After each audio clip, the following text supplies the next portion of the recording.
Hello friends, welcome to Praveen's academy YouTube channel.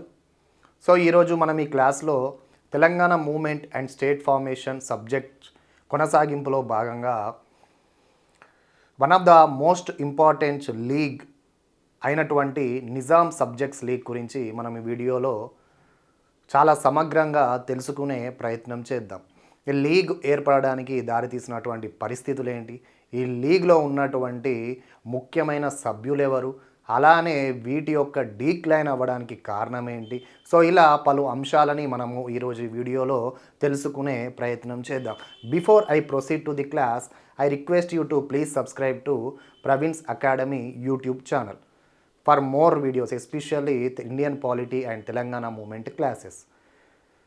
So మనకు ఇక్కడ 1935లో నిజాం సబ్జెక్ట్స్ లీగు ఫామ్ అయినప్పటికీ మనకు దీని యొక్క ముఖ్యమైన బేస్ వచ్చేసి ఒక్కసారి గమనిస్తే 1920స్లో కానీ 1926లో కానీ ఇక్కడ ఉస్మానియా గ్రాడ్యుయేట్ అసోసియేషన్ అయితేనేమి, అలానే లండన్లో చదువుతున్నటువంటి విద్యార్థులు, పట్టభద్రులు, గ్రాడ్యుయేట్స్ ఇక్కడ society of union and progress ద్వారా అయితేనేమి,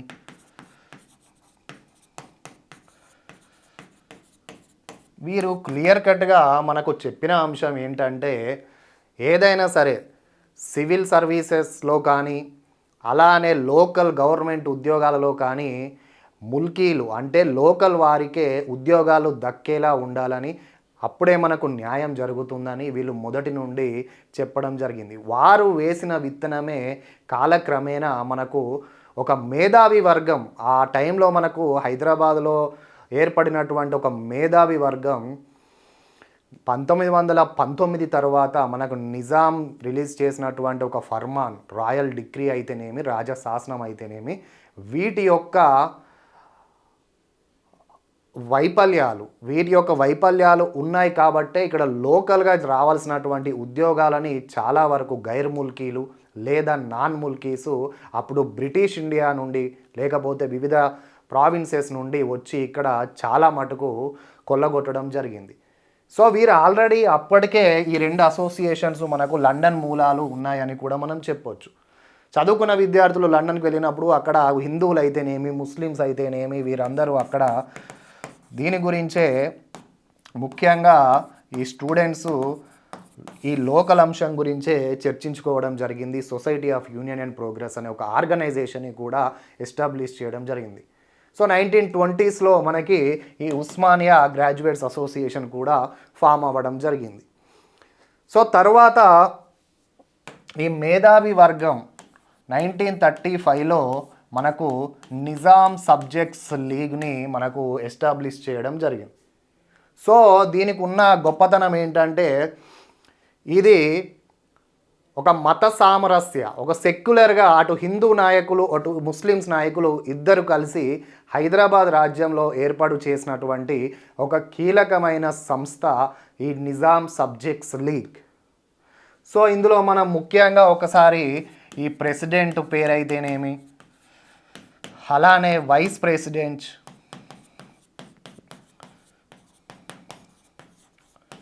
అలానే ట్రెజరర్, అలానే సెక్రటరీస్, సో ఇలా వీరి యొక్క వివరాలను తెలుసుకోవాల్సిన అవసరం ఉంది. సో ముందు బహుభాషా విధానానికి హైదరాబాదు పెట్టింది పేరు. ఇక్కడ ఉర్దూ అయితేనేమి, తెలుగు అయితేనేమి భాషల యొక్క ప్రాముఖ్యత చాలా పెద్ద స్థాయిలో ఉండేది. సో దానికి తగ్గట్టే ఈ నిజాం సబ్జెక్ట్స్ లీగ్ పేరుని మనకి అటు ఉర్దూలో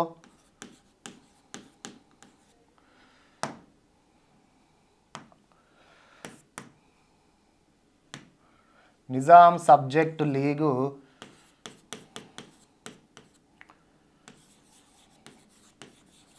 అటు ఉర్దూలో జమియత్ రిఫియామే నిజాం అని మనం పిలవడం జరుగుతుంది. అలానే ఇటు తెలుగులో దీనిని నిజాం ప్రజల సంఘం.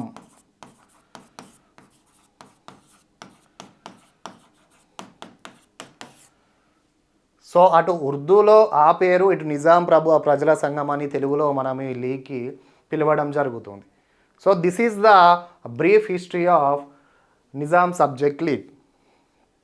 సో ఒకసారి దీనికి ప్రెసిడెంట్ ఎవరని గమనిస్తే నవాబ్ సార్ నిజామత్ జంగ్.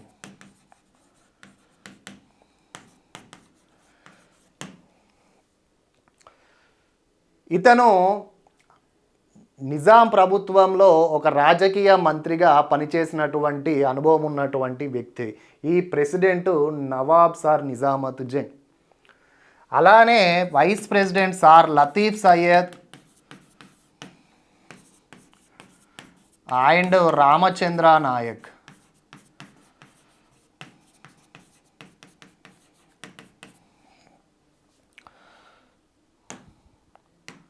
అలానే ట్రెజరర్ని కూడా మనం ఒకసారి గమనిస్తే బారిస్టర్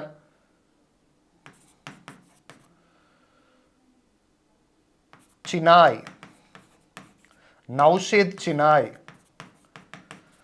బారిస్టర్గా వ్యవహరించడం జరిగింది to look over the finances of the league.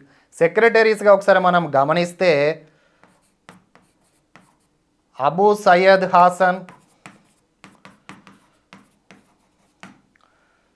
అలానే బూర్గుల రామకృష్ణారావు గారు, అలానే శ్రీనివాస శర్మ గారు. సో కాలక్రమేణా బూర్గుల గారు 1952లో మనకు హైదరాబాద్ రాష్ట్రానికి జరిగినటువంటి తొలి ఎన్నికలలో హైదరాబాద్ రాష్ట్రానికి తొలి ముఖ్యమంత్రి అవ్వడం జరిగింది ప్రజా ఆమోదంతో, ప్రజల మద్దతుతో. సో తర్వాత after discussion of the president, vice president, treasurer, secretaries, అలానే మనకు ఒక ఎగ్జిక్యూటివ్ కమిటీ ఒక 18 మంది వ్యక్తులతో ఈ నిజాం సబ్జెక్ట్స్ లీగు ఏర్పాటు చేయడం జరిగింది. ఈ 18 మందిలో మనకు అప్పుడు హైదరాబాద్లో ఉన్నటువంటి కొందరు ప్రముఖ వ్యక్తులు ఇందులో ఉన్నారు. సో వారిలో మొట్టమొదటి వ్యక్తి కొత్వాల్ బహదూర్ వెంకట్రామిరెడ్డి,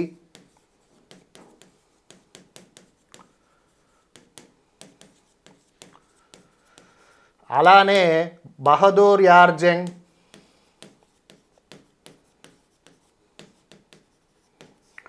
అలానే థర్డ్ వ్యక్తి వచ్చేసి కాశీనాథరావు వైద్య,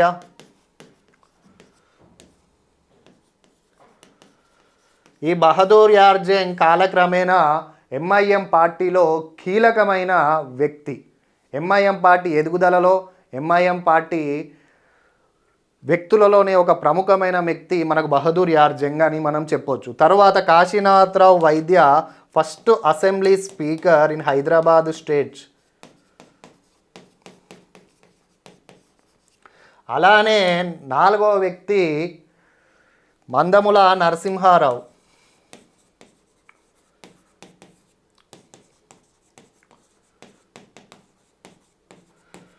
సో ఈ మందముల నరసింహారావు 1921లో ఏర్పడినటువంటి ఆంధ్ర జనసంఘం అయితేనేమి, తర్వాత 1930లో ఏర్పడినటువంటి ఆంధ్ర మహాసభ అయితేనేమి, ఈ రెండిట్లో ప్రముఖ పాత్ర పోషించినటువంటి కీలకమైన వ్యక్తి ఈ మందముల నరసింహారావు.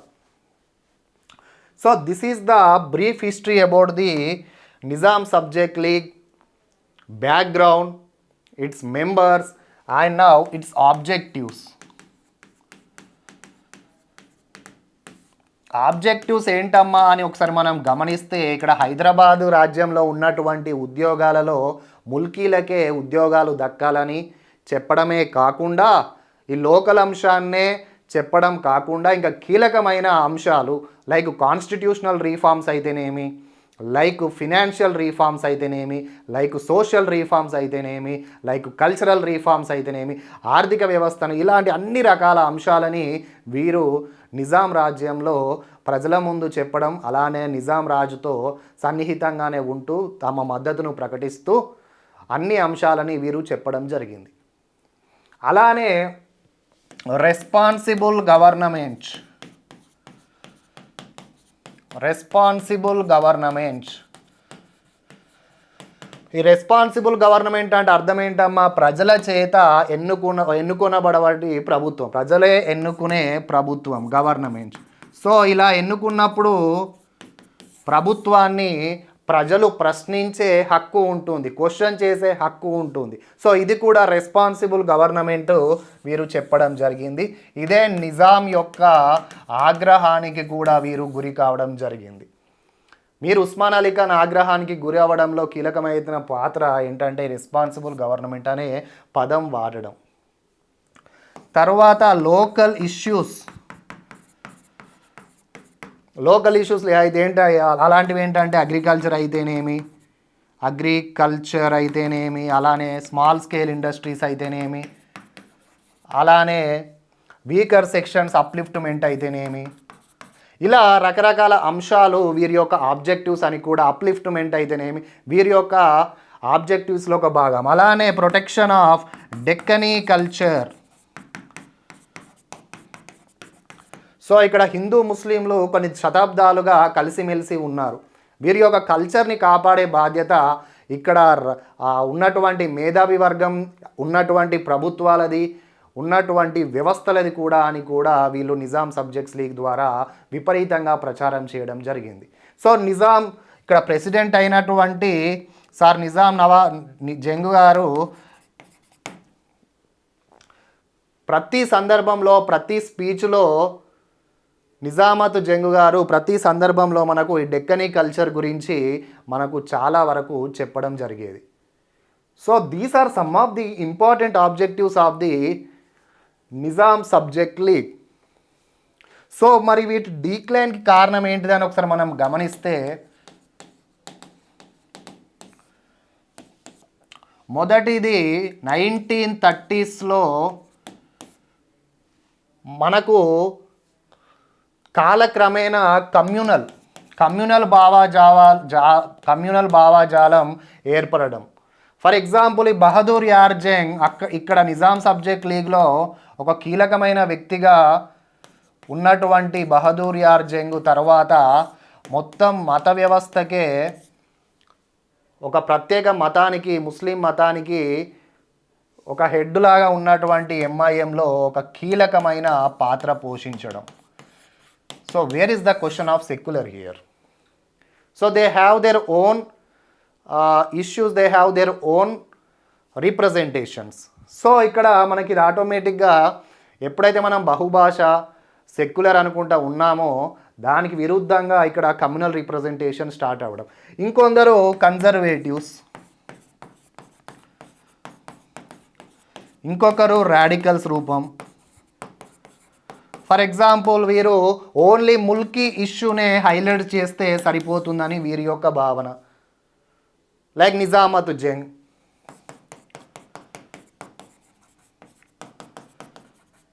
అలానే ఇక్కడ రాడికల్స్ రూపంలో ఉన్నటువంటి నాయకులు లైక్ శ్రీనివాస శర్మ గారు అయితేనేమి, బోర్గుల రామకృష్ణారావు గారు అయితేమి, not only Mulki, there are certain other issues which has to be highlighted and which has to be implemented effectively and efficiently అని కూడా మనకు ఆనాడు హైదరాబాద్ రాజ్యంలో చెప్పడం జరిగింది.